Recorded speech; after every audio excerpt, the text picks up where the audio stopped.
We're very excited to see so many people and so many new faces. Thank you for coming. We are Twin Cities Cohousing Network, an all-volunteer nonprofit whose mission is to educate the public about the benefits of cohousing. Our theme for 2022 is catalyzing cohousing in Minnesota. In a day or two, look for a follow-up email which links to this presentation and other important information. My name is Lee Pedersen. I am the Vice President of the board. I will be your MC this evening. We are really excited to have our guest speaker tonight. And if time allows, before we close, we'll hear updates from local Minnesota co-housing groups. Welcome to Twin Cities Cohousing Network's second event in its Meet the Professionals series. The purpose of the series is to inspire collaboration between people interested in co-housing and Minnesota housing specialists by introducing them to co-housing professionals who can show them the way. Before I introduce tonight's special co-housing professional, I want to let you know we will be taking questions for the Q&A. Please submit them via chat to co-host Paul.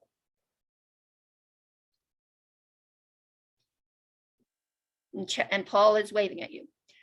Ann Zabaldo is both a pioneer volunteer and a paid professional in the co-housing movement. She specializes in outreach, education, marketing, and fueling the fires of burning souls working to start co-housing. Ann is past president of the Cohousing Association in the United States, CohoUS, and is a co-founder and current board member of Mid Atlantic Cohousing, a regional nonprofit organization. She is a certified facilitator for the Co-Housing Company's Senior Co-Housing Study Group 1 workshops. She is co-executive producer of Building Sustainable Communities for Today's Housing Market, a DVD and companion handbook created specifically for developers who are interested in entering the co-housing market niche. Ann was on the development team for both Eastern Village Co-Housing in Silver Spring, Maryland, and Tacoma Village Co-Housing in Washington, D.C., where she lives with, get this, 65 adults, 15 children, 7 dogs, and as she says, way too many cats. Currently, for Tacoma Village, she is serving on the bylaws working group to revise their bylaws, and the resale and rental pod, meaning a team. This pod has brought in excellent buyers who are prepared to live in co-housing, plus more than $120,000 in donations to the community. Her description of living in co-housing, it's a rolling Mardi Gras. She will share her personal and professional journey to co-housing and advise us on catalyzing co-housing in Minnesota. The title of Ann's talk tonight is Everybody Living Next to Someone Who Cares About Them. Welcome, Ann. Okay, thank you so much. I appreciate being here today. This is such a great opportunity to talk about co-housing, which I like to do all the time. So I'm so happy to be here. I want to have a few housekeeping things before we dive into my talk. I take some medication that dries my mouth out, so I have to drink water quite a bit. So you'll be seeing me sip some water. And my brain is not as quick as it was, so I have to check what I'm going to be talking about. I have to check my notes, so you'll see me lower my eyes. And sometimes I lose my train of thought. I was going to say something about that, but I forgot. Just kidding. So in my presentation, I'm going to tell you a little bit about my community, Tacoma Village Co-Housing in Washington, DC. I'll do that through a slideshow. And I'll include the defining characteristics of co-housing. I'm going to tell you a little bit about my origin story, which illustrates why I'm such an evangelist for co-housing. And I'm going to talk about how I got to where I am and the power of co-housing. But first, I'd like to get a sense of who is in the room. So we have a poll, right? So do we want to go ahead and post that poll? It's a very short poll. You can choose more than one response, and we're going to take about 30 seconds or 45 seconds and have people fill it out. Let's see how many people can do that quickly. Oh, we got 100% already.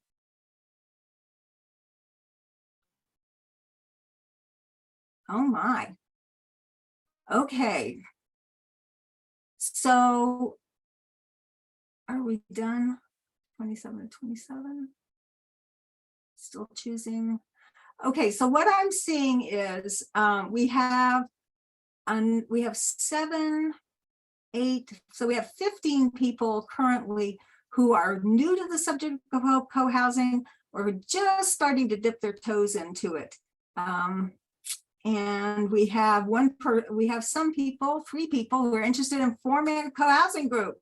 That's great. It's wonderful. 7 people, or 3 people, I'm sorry, in a forming group, and 4 who want to form a co-housing group. Excellent. We have some people that have 9 who have visited co-housing communities, so I guess I better do a good job here. And I want to live in co-housing in 5 years. You go, girl or guy. I do that, and I live in co-housing. We have 1 person. I guess I can't take the poll. So okay. So I think we're good with that. I can cover what is co-housing subject in my presentation about my community. So I will do that. So I'm going to. Do I take this poll down, or does somebody else do that? I'm just going to click it off. Okay, great. So I want to show my slideshow, show you Tacoma Village, and I need to share a screen, which I'm going to do right now.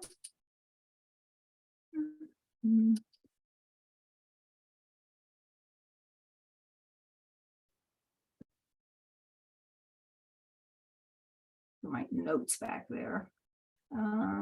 Let's see. Okay. Everyone living next to someone who cares about them.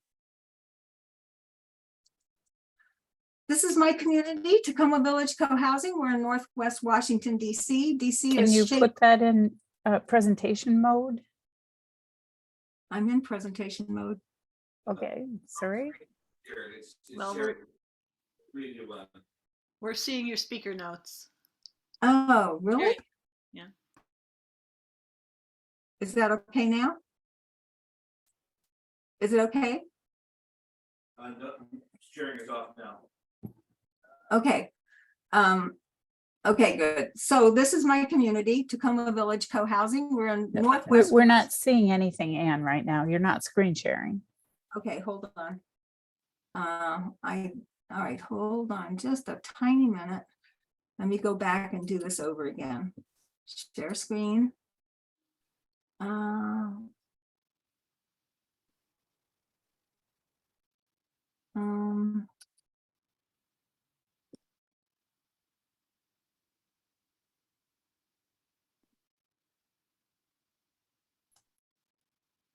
Do you see it now? Yeah. Yes. Okay, yes. great. Well, 3 times a charm. Let's start again. Hi, this is I'm Ann, and this is my community, Tacoma Village Co-Housing here in Northwest Washington, DC. We are about 2 or 3 blocks away from the Maryland line, so we're very close to the top of the District of Columbia. Our community has 43 households. We're developed on 1.43 acres of ground, so we are a densely developed infill co-housing community. We are a U-shaped building. You can see some of the characteristics of co-housing. Which is the emphasis on interaction among people in the community. So we're closely knit, obviously, but we have some of the characteristics of new urbanist housing, which is we have these outdoor decks. Everybody has an outside place where they can sit and they can talk to neighbors. The doors face directly onto each other. The architecture tries to give a balance between privacy and community. It's one of the characteristics in co-housing that's very important. We have a common house. A common house is a building that's like a community building, but generally much bigger. And this is our common house is in this tower that's at the back of the community. And my house is right behind these boxes, these flower boxes right here. So my house is actually in the common house. I just wanted to give you a lower down view here so you can see the pathways that we have. And you can see a little bit better what the entrances might look like with each person's home. We're going to visit a home. This is Eleanor, who lives in my community, and she's having lunch with some folks from the community. This is a fairly typical dining room area. We, like all co-housing communities, we are self-managed. So we have meetings, and we have meetings to run our community. It's one of the highlights of it. We also work together to maintain the community. We do that ourselves. We don't do any heavy things like tree removal, electrical stuff, or plumbing, but we do an awful lot. So we're replacing, not just replacing light bulbs, but trying to fix the light poles who are having trouble. So one of our members is trying to actually fix that problem. We take care of all the landscaping. We did a big renovation on the interior of our common house about 5 years ago. I was on that team, and believe me, when it comes to choosing colors, it's really quite interesting. So this is the team I was on.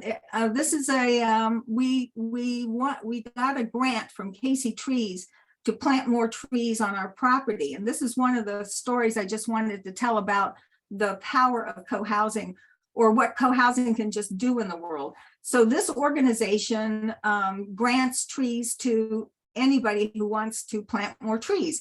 So we got this grant, and what we had to do was we had to provide some working tools, we had to provide lunch, and we had to ask the larger neighborhood to participate in it. And so we did all those things. Now, this is the story about the lunch. I'm listening to two people who are fixing lunch, and they said, we're going to do 2 soups, we're going to have fresh bread, and we're going to have dessert. And at lunch, one of the Casey Tree volunteers, because they bring their own group of people to actually plant the trees, one of the Casey volunteers said to me, this is really different. He says, usually when we go plant trees at a condominium, they give us pizza.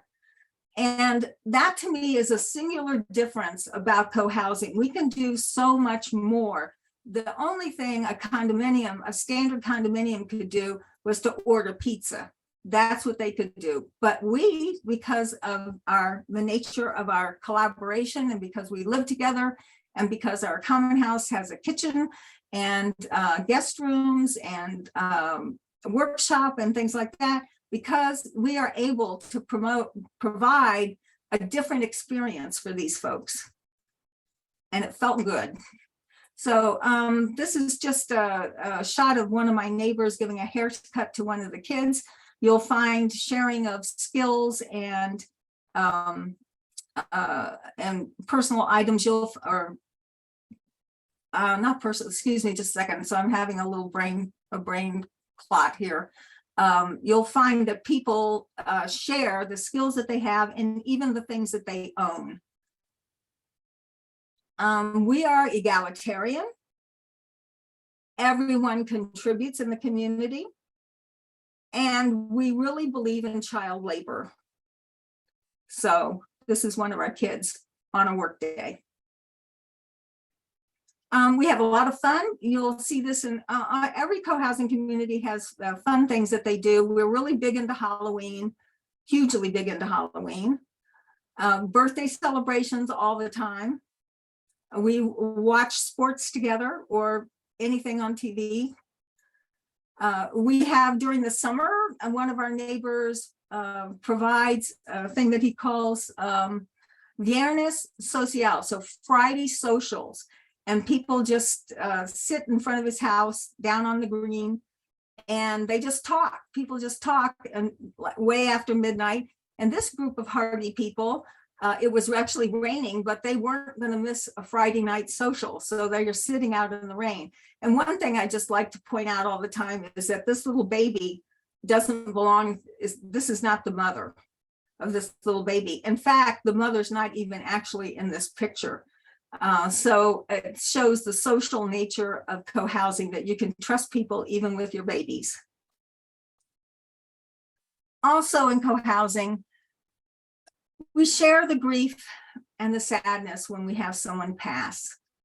And it's one of the sweetest, kindest experiences that we have here in our community.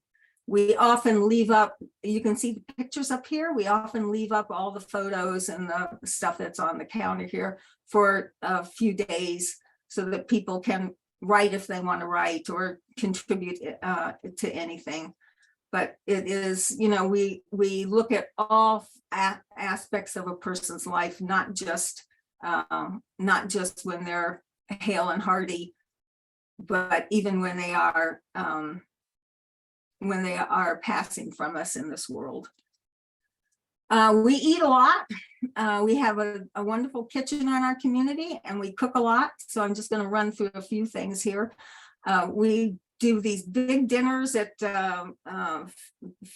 different times of the year, like for Christmas and New Year's and any celebration that people want to have, Thanksgiving.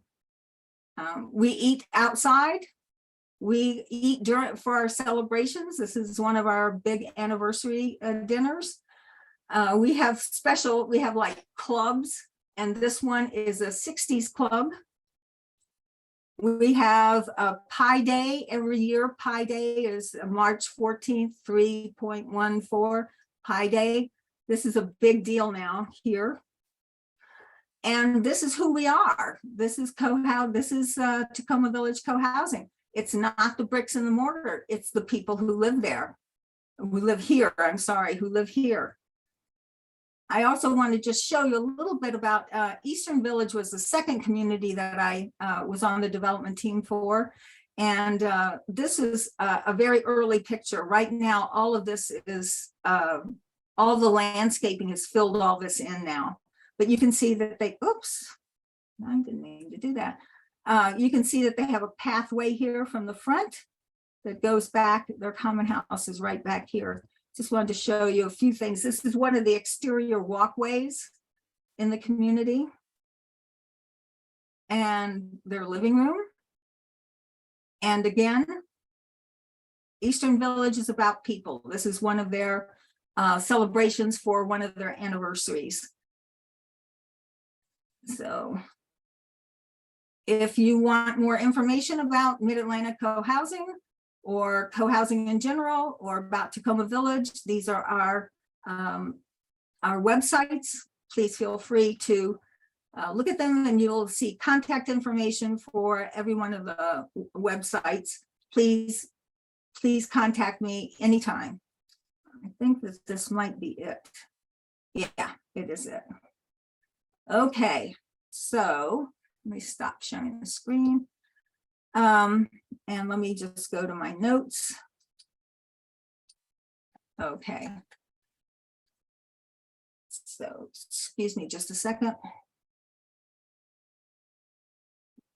So this was a wonderful preparation for me to look at the origin story of how I got to where I am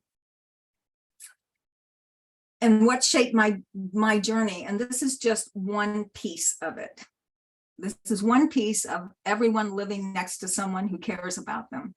And what shaped my journey is this. When my dad died, I was 14 years old, and it had a major impact on me. My mother was working my mother worked full time as a nurse. She worked nights. My brother and his wife lived 90 miles away from us. The next closest relatives lived 500 miles away from us. We lived in an urban residential neighborhood where the prevailing philosophy was good fences make good neighbors. Don't socialize too much. Don't get in each other's business. Certainly don't lend your car to anybody. And the same year that my dad died, every child my age in the neighborhood moved. Plus, I went to private school and none of my classmates lived near me. I became a very isolated, lonely latchkey kid. So you can already see some of the issues that I was having at 14 to 18 are the things that co-housing addresses. I was young. My mother worked at night. I was alone in the house every night. I really didn't like being alone in the house every night, but I was. People that I could depend on lived far away from me. And there was this actual explicit don't get too chummy with the neighbors. And that wasn't just from our family, that was the whole neighborhood. This is my house, these are my boundaries, we're pleasant to everybody, we talk to people, but this is what I own, and this is my castle, this is where I stay. And lending things to people, didn't do that too much. Could borrow a shovel maybe, but we really didn't lend tools or lend anything really. So it's the isolation and the latchkey kid. In co-housing, there really doesn't have to be any latchkey kids, because there's always somebody in co-housing who will be available to take care of the child. I got a little off kilter there because I wanted to actually go into what happened. Fast forward 24 years, I'm now living in a group house with 2 to 8 people, the number depending on what was going on at the time. And I'm thinking, what comes next? A nice house, great housemates, lovely neighborhood. Is this it? One of my friends told me about this model for community coming out of Scandinavia, maybe. A friend of mine hooked me up to a couple of guys working on Capitol Hill who are organizing a workshop in Frederick, Maryland on this thing coming out of Scandinavia, maybe. I couldn't go, but from them, I learned there was a book, no name on the book, no name of the book. So undaunted, I went to what was Borders Bookstore, no longer with us anymore. And I say to the associate, I heard there's a book about some kind of community, but I don't know the name of the book. I don't know the author or where it comes from exactly, but maybe Scandinavia. And she says, I have the book. I bought the book, went to the coffee area, opened it up, read it, closed the book and said, this is the road to peace in the world. Because I could see that in the very bones of this co-housing model, if we create communities where people are connected, restore a sense of belonging, where people are stakeholders, and we're taking out the common house garbage and cleaning out the sump pumps are an active contribution to the commonweal and not the lowest jobs on the job list, we might be able to solve some of the intractable social ills such as latchkey kids. I always like this particular quote: the most radical thing we can do is connect people to one another. That starts conversations toward a vision for change. This is by Rosabeth Moss Cantor. You may know this quote. Co-housing creates a special vessel for not only conversation, but for extended conversation. That slideshow of my community, it's awesome. It's awesome living here. I love my neighbors. I know everyone. Everyone knows me. But co-housing is so much more than a nice neighborhood. Co-housing is a solution to the social ills that beset us: aging, loneliness, isolation, latchkey kids. It's by its very nature, co-housing practices democracy in its purest form, because in co-housing, no one person has any more power than any other person. So it is the exact opposite of our kind of democracy that we have here in the US. Co-housing practices sustainability. It practices energy efficiency. It creates many paths to relationships. So this is, co-housing is a solution. It goes beyond the nice home that you get. And don't get me wrong, if all we do is create communities where people know and care about each other, I'm totally good with that. What a remarkable thing. But in the words of Angela Davis, I am no longer accepting the things I cannot change. I am changing the things I cannot accept. And the way I'm doing that is through helping people create co-housing communities. And I don't want you to panic. You don't have to panic. You don't have to wear a black armband. You don't have to march. You don't have to circulate petitions. You don't need to do anything except live in co-housing, be a good neighbor, and let the daily drip, drip, drip of living collaboratively change you and change the world. You want to do co-housing? It's wonderful. Welcome to the revolution. And co-housing is the pathway to do this. I want to talk a little bit now about the development with eco-housing corporations. So when I started my co-housing path here in Washington, D.C., there was only one developer working in co-housing, and he was in Colorado, Jim Leach. He was there. Nobody was doing this. We formed a little group, and we tried desperately to get developers interested in doing co-housing, and we were just shut out. Nobody wanted to do it. So we kept trying and trying, and one group got started and then lost their property, started again. I joined that group. They're up in Frederick, about 75 miles away from where I live now. And they are a self-developed group. So you can do co-housing in a number of ways. The group can do it. You become your own developer. You can have a contract. You can form an LLC with a developer where you are co-equal in creating the community, although the developer will take the biggest risk in terms of the money, but you become part of that development team. The group becomes part of the development team. You can get a developer who just takes the risk and you're buying the housing. You can do that. And that's what happened with Tacoma Village and Eastern Village. And two things were really important here, or one thing was really important, is that the developer, when he approached me, he already had a site. So that just made it so much easier, because people would see where the place was going to be and they'd say yes or no. There wasn't really much discussion about that. You want to live here or not?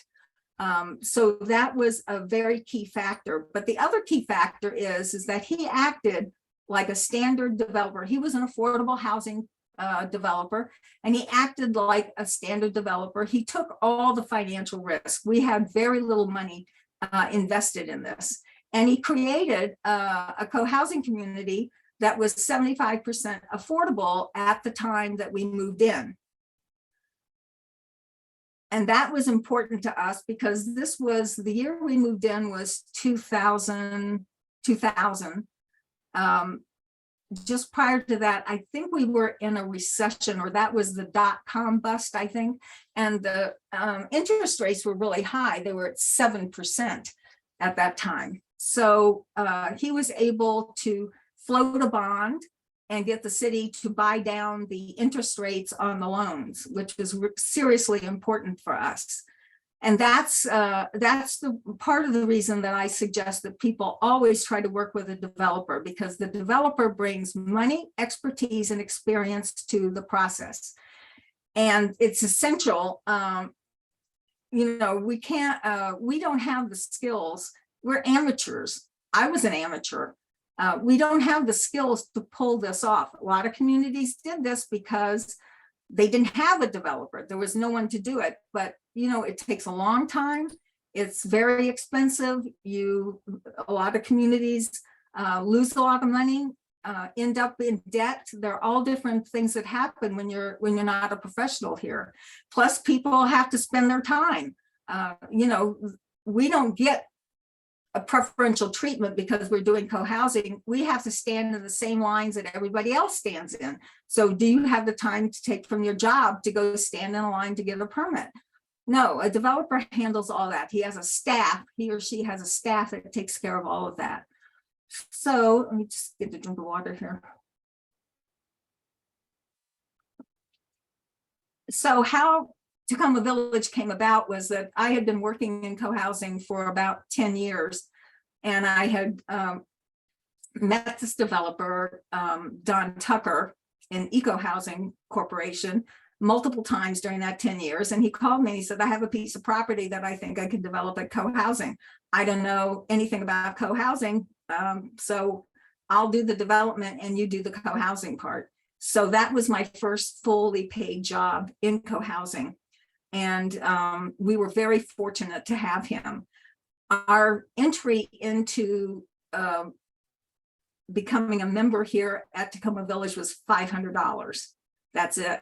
And we ended up, over the course of the time of the development, I think we had to pay in about $3,000 more.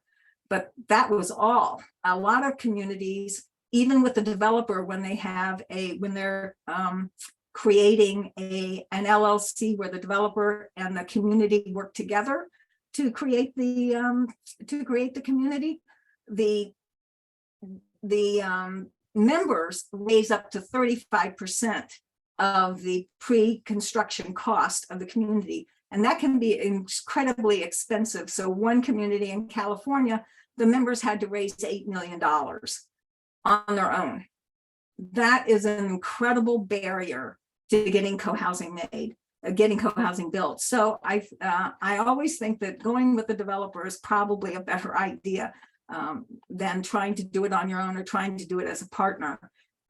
But if doing it as a partner is the only way you can get it done, of course, then you have another challenge, but you will get your co-housing community made.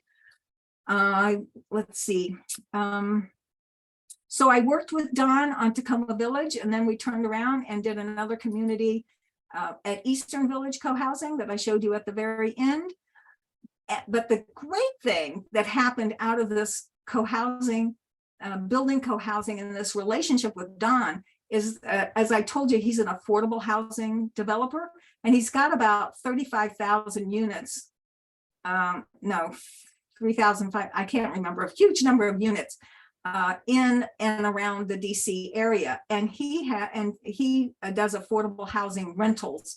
And what he has done is hired people to institute the principles of co-housing into these developments. So he's hired facilitators to go in and to talk about collaborative living and to create teams of people who work on things for the communities, such as the gardens, or if they have an exercise room, something like that. And they try to educate people about the importance of knowing your neighbors and caring for each other. So the co-housing principles are being spread farther, much farther than just the co-housing communities that he built. And let's see, I don't know that I have anything else to say about that part. I wish we were doing another co-housing community, but I'm at a stage in my life now where I just want to do consulting. I no longer have the energy to work on a development again in the way that we have done this before. It's really quite intense. So when I retired, I decided that I would look at a nonprofit that my colleague Marty Weatherly and I started in 1998 called Mid Atlantic Cohousing, and it had just been kind of sitting there on the sidelines. We did a lot of bus tours, we did a lot of activities, but when I retired, I decided that I really wanted to increase the reach of Mid Atlantic Cohousing. So we're doing bus tours virtually now. We do some programs also virtually on Zoom. One is called The Doctor is In, which people can just call in with questions that they have about co-housing on any topic, and we have a panel of people who will answer those. We also provide training. We did a 2-year facilitator training for people who are facilitating meetings in co-housing, specifically facilitating collaborative meetings. And that was a 2-year process. And we've done a number of other projects like that. We've done regional conferences, several of those. And we wrote a book and we had a video. And we are hoping that we can get more developers interested in co-housing, developing co-housing. So I think that that is likely the end of the end of my talk. I would really relish having questions. I think, I think I would really relish having the questions. So I wonder, Paul, if we're ready to do that. Yes, we are. Before we do that, let me just thank you for your wonderful and informative presentation.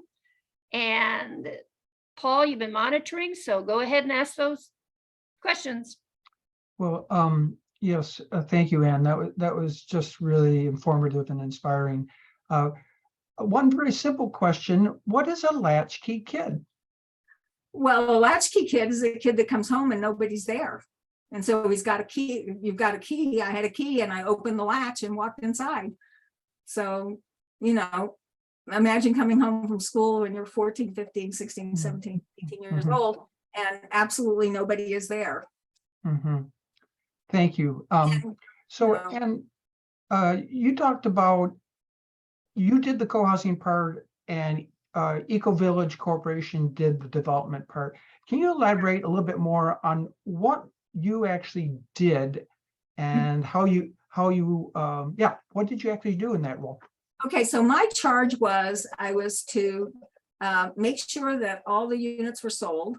So this is just a data point I'm going to give you because it's really important in working with a developer.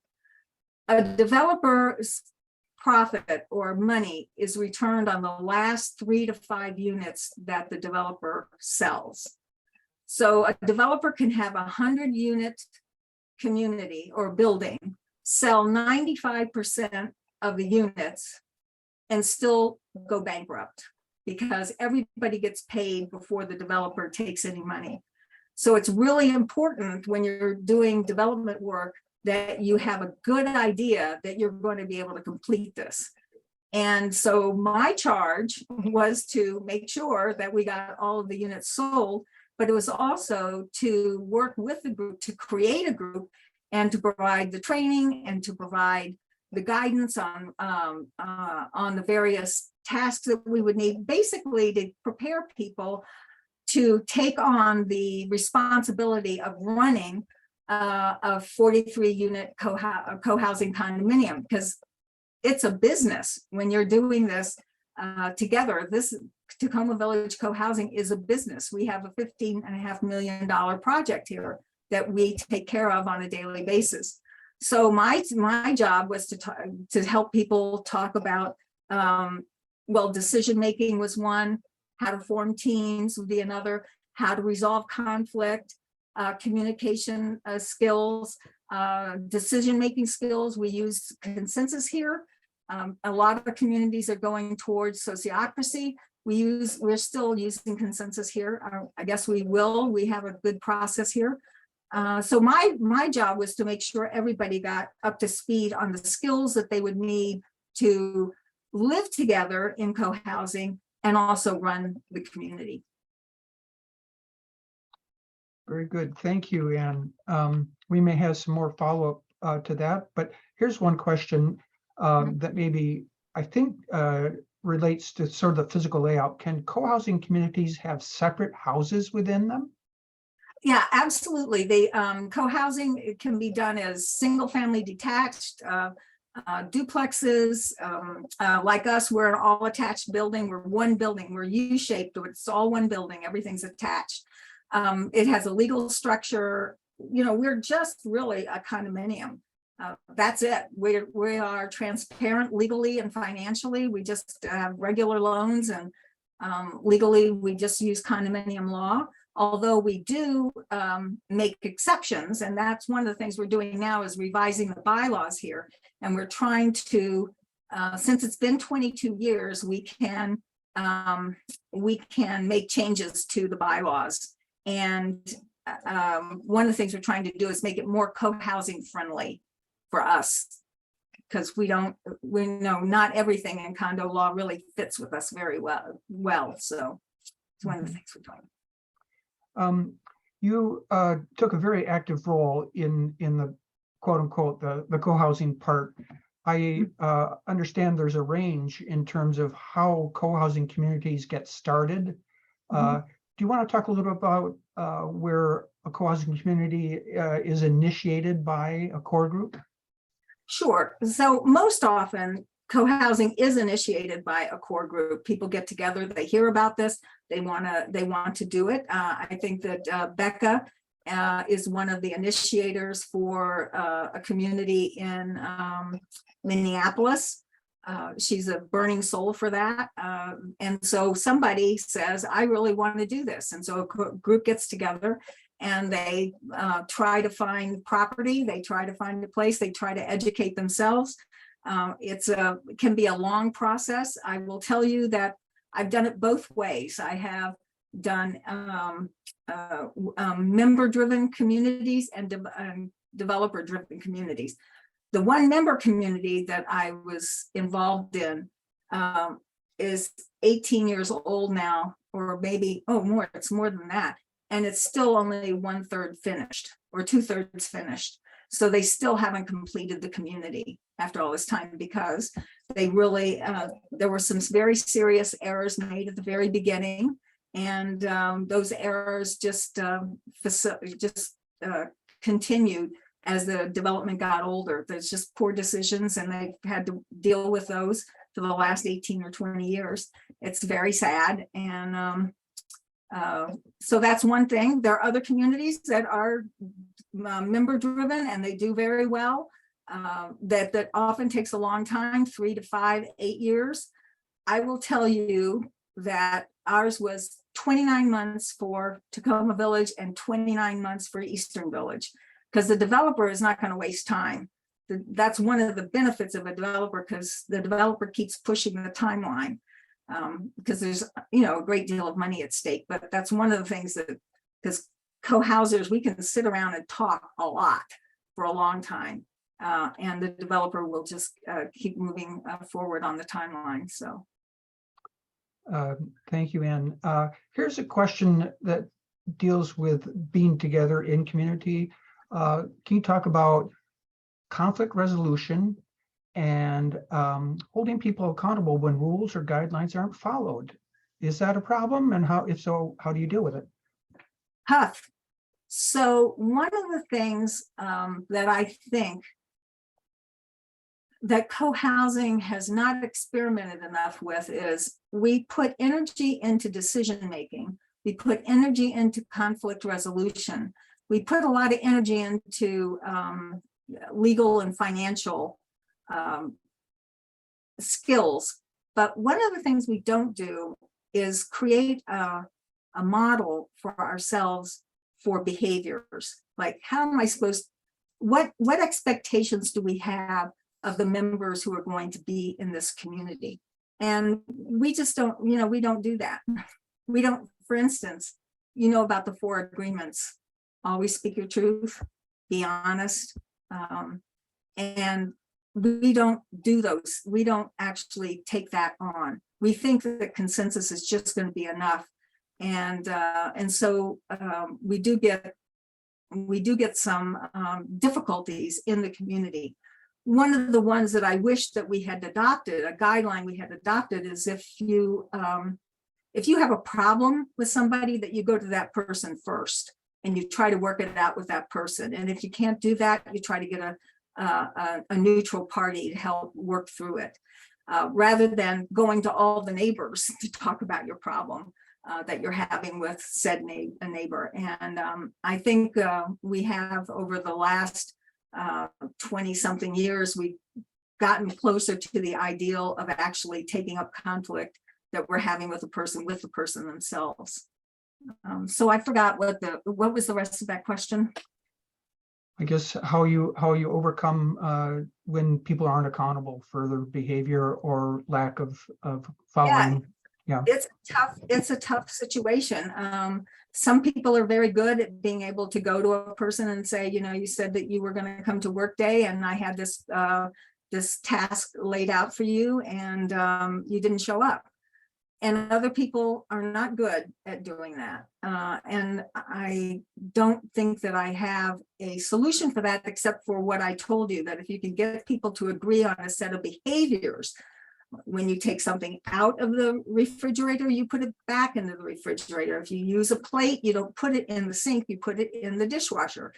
Those are simple things, but you can imagine with 65 people leaving 65 plates in the common house would get a little irritating after that.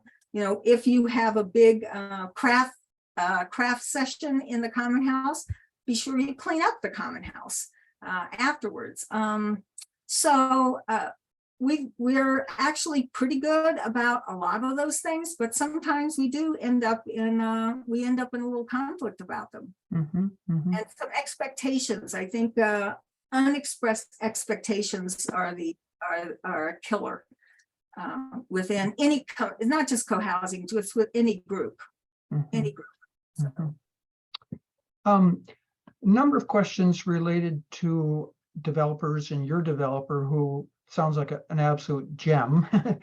How would you suggest convincing a developer who usually does rental developments to instead help a co-housing community with ownership units? And a parallel question, if you can hang on just a second.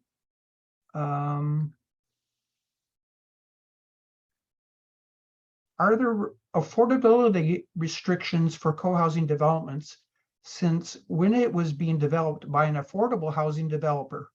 If not, could you speak on how something like this could be done specifically for low-income households? Boy, I packed a lot into that. So I guess the first question is, how do you move a developer who's used to rental into more of an affordable model?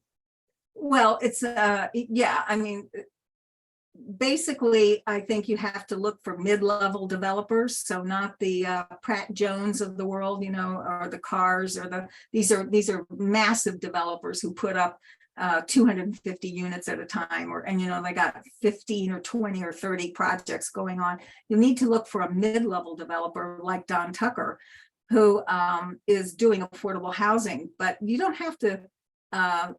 I don't think you have to do affordable housing. You don't have to have an affordable housing developer, although would be the best. You need to find a developer who's willing to take the risk of working with an amateur group of people who say they want to live here, and oh, by the way, we'll sell the units for you. I just, you know, I think a developer talking to I mean, we did this, right? We hunted and hunted and hunted, and developers were just like, I'm not trusting you with the sales of this development. That's crazy. My wealth is tied up in this. My money is tied up in this. So it's a little crazy, but I think co-housing is getting better known, and I think you have to do the outreach and do the education for co-housing to get people interested in it. And it's a lot of work finding a developer. It's a big bottleneck in co-housing. It's a huge bottleneck. We have many more groups who want to do co-housing than we have developers, but it's not impossible. And here's the key that I always say is you go to an architect, a green sustainable architect who specializes in that, and ask them, who are the developers that you like to work with, that you find to be the most open and who are interested in creative new ways of creating housing. And architects will tell you who the developers are in the area that you should talk to. Great tip. So Ann, can you talk a little bit about the benefits that a community gains from having someone with a disability among their members? And likewise, what a person with a disability gains from living in community there? Well, you're talking to a person with a disability, so I don't know if you can quite see this, but I'm a power wheelchair rider. We have another power wheelchair rider here as well. And the benefit that accrues to the community, I think, is what I experience is the opportunity to experience compassion and experience contribution, and to create relationship, which is very key to living in co-housing. And the benefits that I receive is I get to practice humility, I get to practice asking for help, and I get to create relationships with my neighbors. And it is a wonderful way to live when I have an issue, like I've fallen in my house a few times, and I just put out an email or a text and saying, can somebody come and help me get up? And, you know, within 30 seconds, there are 5 neighbors at my door to help me get up. And they get the experience of assisting somebody who is part of their community to get back on her feet. A win-win. Absolutely. In any of the projects that you have been either a consultant or a co-developer for, did you have a diversity plan, and how did that work? Yeah, this is a big one of the big bugaboos in co-housing is the lack of diversity. We're a pretty white movement. We probably have more diversity in our community and at Eastern Village, at Tacoma Village and Eastern Village, than a lot of communities have. We did have we did have a marketing plan that included reaching out to people of color. I would say the biggest drawback is, I think, that, let's see how I can say this diplomatically. We had something that we wanted to share with people that we thought, well, they'll just come, they'll do that. They'll want to live here, but it wasn't that easy. It isn't that easy to do that. When I was still in the marketing phase of co-housing, I was having lunch at a little restaurant, and all the seats were taken, and 2 African-American women asked if they could sit at my table because there wasn't any place else to sit. And so I said, do you mind if I ask you something? And I told them about co-housing, and I said, we really want to reach out. I said, this is the group makes the decisions, and the group with the developer creates the environment and the architecture. It's always the group that makes the decision. And one of the ladies said to me, when we hear that the group is going to make decisions, what we hear is your voice won't count, that the group will get it, but your voice isn't going to count in this. And that's a piece of relationship with that I don't think that we really understand yet. I mean, I can think that the whole Black Lives Matter movement is an example of how much learning we still have to do about our fellow neighbors who are people of color.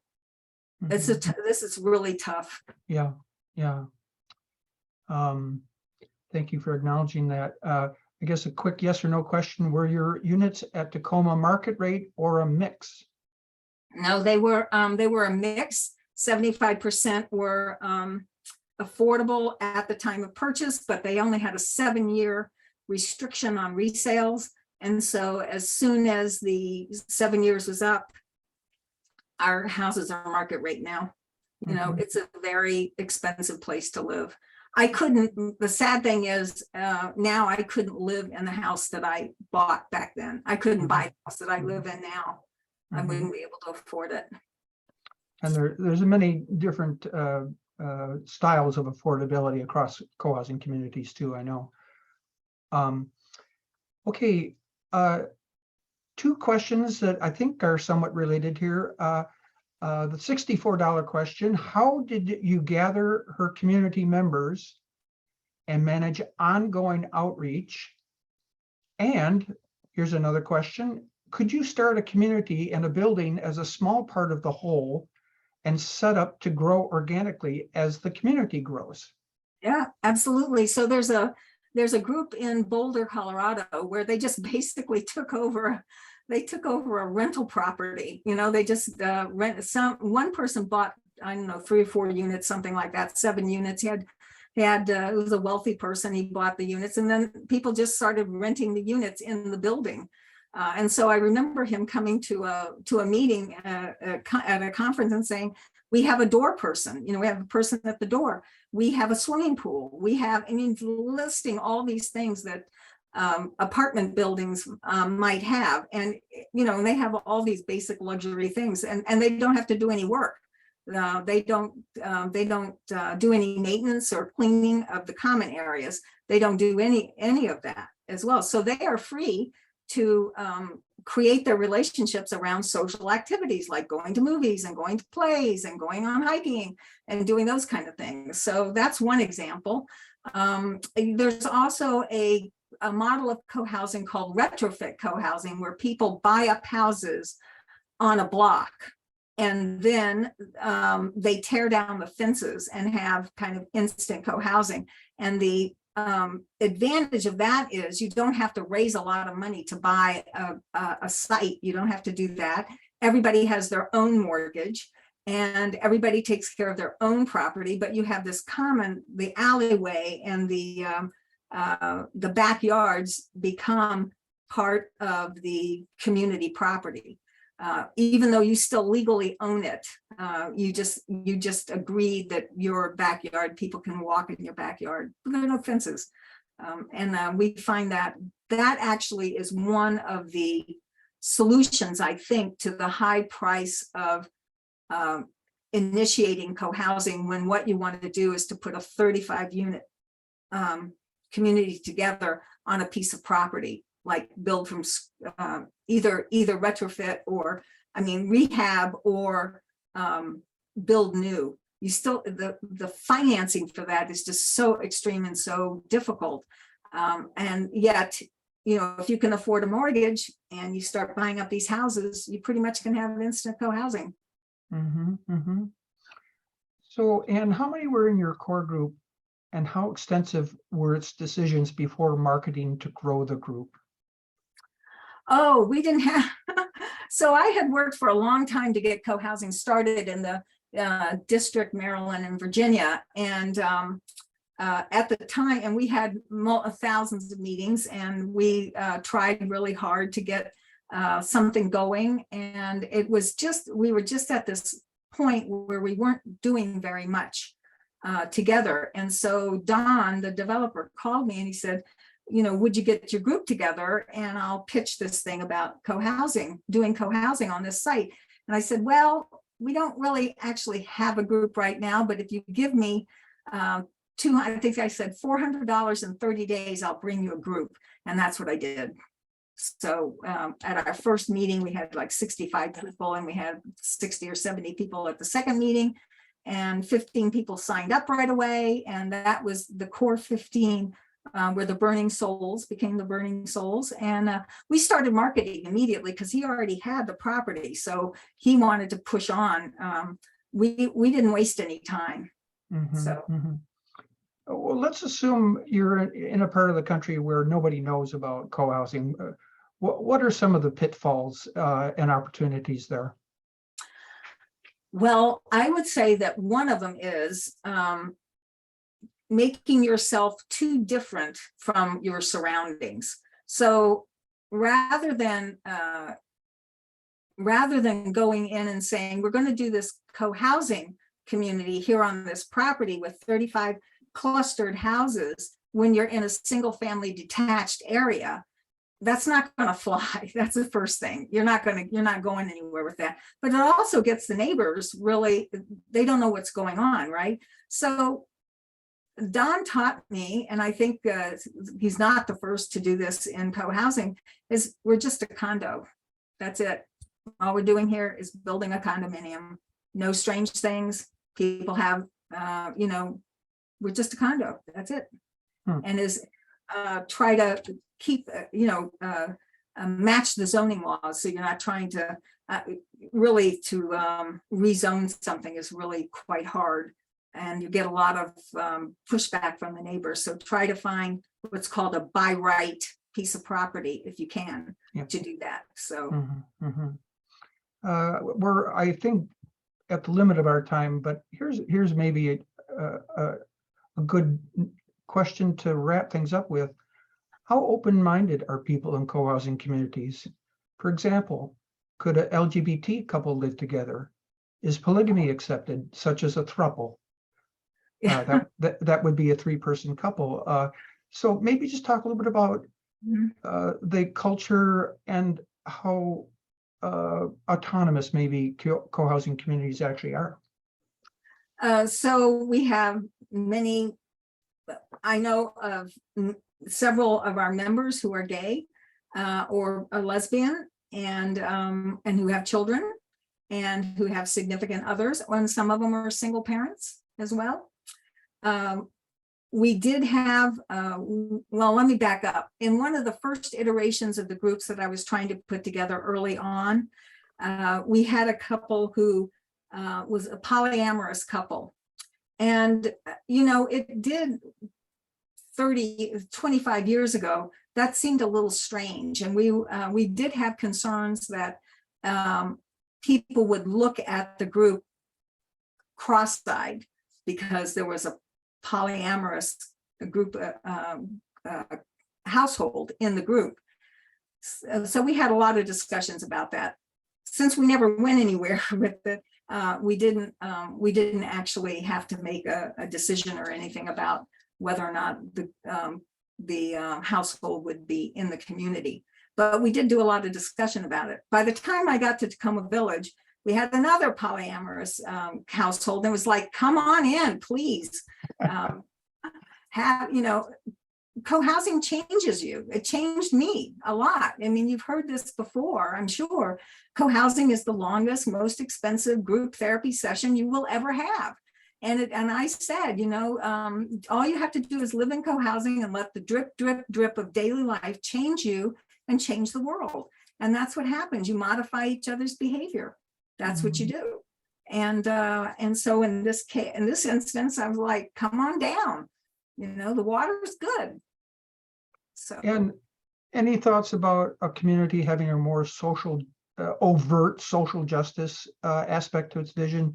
For example, keeping one home open for a domestic violence survivor or a homeless person, providing a transitional environment before they move on? You can do that if that's what the community wants to do. You know, it's a big responsibility. Mhm. But if that's what the community's wants to provide that social thing, I think you can do that. The one thing I would caution people, what I think makes co-housing really strong is that we are very big on this in our community, is that we try to stay apolitical as a community. So we don't have the Tacoma Village co-housing vote. Other people in the community, you know, we are by far and away very liberal, highly overeducated, way too many intense jobs right here in Tacoma Village. We are all that stuff, but we are very careful. So we have a thing of people wanting to hang a Black Lives Matters banner or something else, I can't remember, out on our sidewalk that faced outside the community. And the thing is that we said, look, you can hang it on your balcony, you can hang it in your window, you can do any of those things, but we don't, one thing we want to do is we want to be open to people who have different opinions about stuff. And so we didn't allow the banner to go up on the street facing out from the community. But we do have political posters all over the community. So I'm going to sneak in one last one because I think it's one of the biggest challenges. You talked about, well, sort of getting things off the ground and not sticking out too much, but like, how do you get people to come to an information meeting? What's your secret there? Oh, it's not a secret. You know, it's like any business.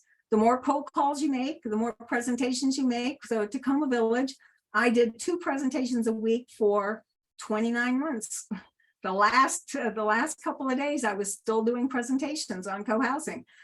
You just get out there, you know, you go to libraries, you go to, let's see, I think I tried community associations. We have a lot of those in DC where we have neighborhood associations. I'd go there and I'd pitch that. You know, anywhere where I could get a slideshow. Believe me, they didn't have a PowerPoint right back then. So lugging a slide projector and a screen and, you know, the slides that were in the round carousel. And of course, that always drops open and all the slides fall out. So I did that for 29 months. That was my charge was to sell these units. So I made it my business to education and outreach. And even after you move into co-housing, it's really important to continue that education and outreach. Once you move in, you're going to have resales at some point, and you don't want to be caught short with somebody who comes in. This looks like a nice neighborhood. I'll buy here. They buy there and I go, I'm supposed to work. Nobody told me I had to work. I don't know anything about that. So I'm not going to participate in that. You know, you really want to have a well-organized, dynamic pool of people ready to buy in your community. And we do that, again, we continue to do that with outreach and education in our resale and rental pod or team. We do that. So don't give up the outreach. Don't give that up. Any closing thoughts for us, Ann? Well, we talked a little bit about disability. So I would say one of the unfortunate things that happens in co-housing, I would say, is there's not enough attention played toward disability, because you may be walking now, but you don't know if you're going to be walking tomorrow. So in order to cut costs, people do things like not have an elevator when an elevator would be useful. They skimp on adaptive devices so that they can reduce the cost. I mean, I totally get this, but I will tell you, if you have a person in a wheelchair, or if you have a person with a disability in your core group of people who are in the group of people who are going to be moving in, you will make these decisions to have the accessible products in your houses. You will make that decision, but if you don't have it, it's likely that you will not, it's likely that that's an easy thing to take off the chopping block. And I'll give you an example. A lot of just communities they'll say we have handicap accessible units. Well, that's great. The handicapped person has a unit, but the handicapped person can't go anywhere because nobody else's house is accessible. They can't get through the doorway, or the house has steps, or any number of things. So one of the things that we did here was we used, it was actually a higher standard. We were ADA compliant, and we were ADA compliant from the very beginning. And it helped that one of my neighbors was in a wheelchair. I was still walking at the time. So, but having an elevator was really useful for me. And then I started using the wheelchair. So I'm very grateful for all of the thought we put into it early, of making sure we had these products in the units. And you know what? Even if you don't have an accident and that renders you unable to walk, you're still going to get old. You know, you're still going to do that. I was 50 years old when I moved in here. I'm 72 now. Even if I wasn't in a wheelchair, I think I'd be looking around for, should I get some grab bars in here? You know, should I do that? So it's best to think about these things in advance. I would say the other thing that we don't think about a lot, and it's understandable why we didn't, was we never had a single conversation about aging in community. Because when we were doing this, the only thing we wanted to do, we wanted to get the foundations in. Can we please get the foundations in? And can we just do that and start building this thing? And you know, I'm 50 years old. I'm a young woman. I'm not thinking about being 72. I'm not thinking about what's going to happen to me when I retire or something like that. I'm an energetic person. And now, you know, we're looking now we're all older. As I say, we are older, grayer, and some people have a lot less hair than they had before when we started out. So you will get older. So think about these things now. What are your expectations about growing old in the community that you are developing? What are those expectations?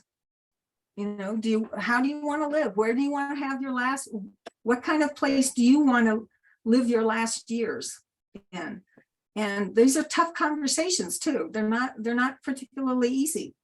And you have to get really, really clear and really detailed about it. It's not enough to say, I hope, I don't expect people to take care of me, but I hope everybody will like me.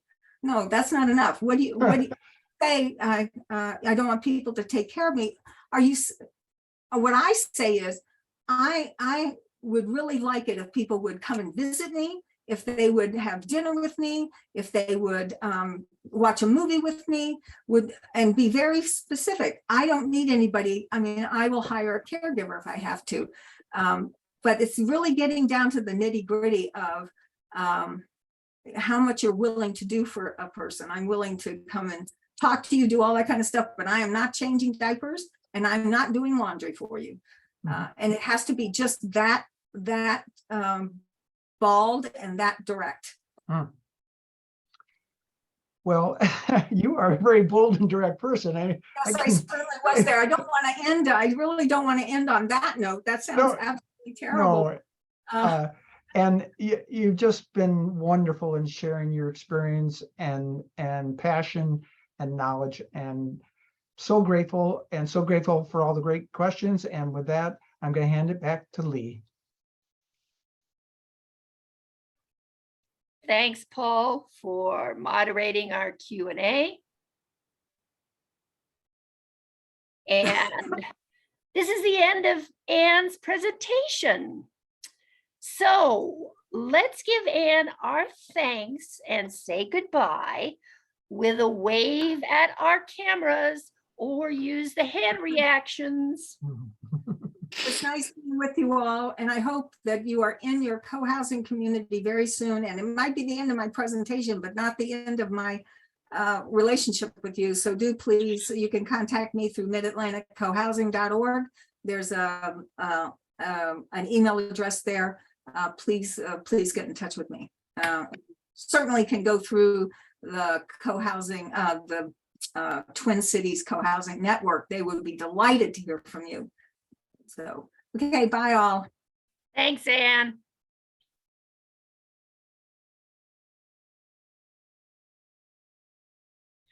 All right, so we have some time left to hear updates from our Minnesota co-housing groups. And I'm going to remove my spotlight. All right, we'll start with Cedar Co-Housing, Becca Brackett. So if you'll unmute yourself. I'm Becca Brackett from Cedar Co-Housing, and we would like to have a multi-generational co-housing in the metro area. We're interested in being very ecological, being close to transit, and so on. We are a group that's looking for a land up to something around half an acre, or a building to rehab. And cedarcohousing.llc is my website. Thank you. Thanks, Becca. Okay, Paul, you're up. Hi, I'm Paul Weirwine, and I'm a part of a small group that aspires to be a Twin Cities senior co-housing community. That would be people 50 and over. We definitely want to follow the co-housing model and be quite affordable and have some open space. We, at this point, are still working on formulating our vision and expect to be communicating to the wider world in the near future. We are posting updates on the Twin Cities Cohousing Network website under the local groups tab, which is under the What is Co-Housing tab. I welcome you to reach out to me. I just put my email in the chat if you would like to express your interest or have questions for us. Please stay tuned. We are definitely interested in adding to our group, but we do need to just be a little bit more clear about our founding principles. Thank you.